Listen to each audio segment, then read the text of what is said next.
Hi.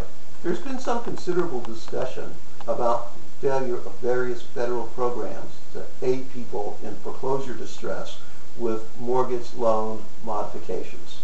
There have been a number of federal programs, but the statistics are coming back, and it looks like fewer than 20% of the people are helped.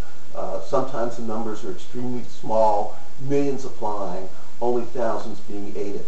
And the question becomes why? First, I would like to suggest that the programs are kind of misguided, but not misguided for the reasons that most people think they're misguided, because they do not address the real problem.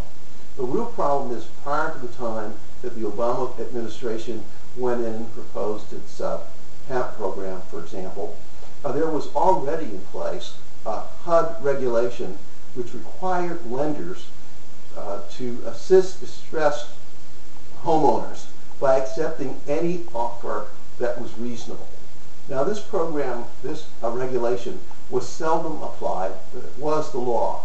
And but for the implementation of the Obama programs, courts faced with the foreclosure crises would have crafted remedies that would have assisted homeowners and which would have had the force of law, because they would have applied that standard as to reasonableness, and we would see the market being reset, not so much by market activities, but by watching these loans being adjusted.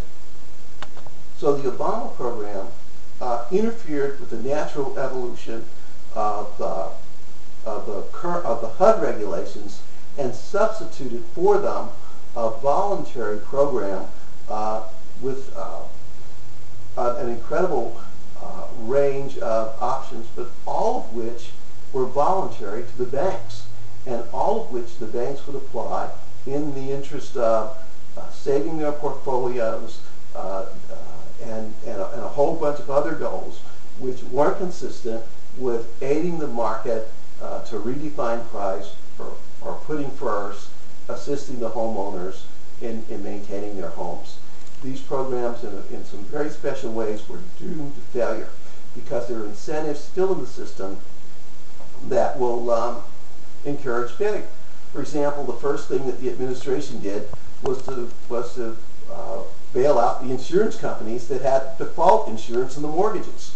Why would banks and financial institutions that can collect an insurance in the case of failure be interested in arriving at any solution that would be less profitable than collecting on the insurance? Perhaps it was a mistake to bail out the insurance company that held the default insurance.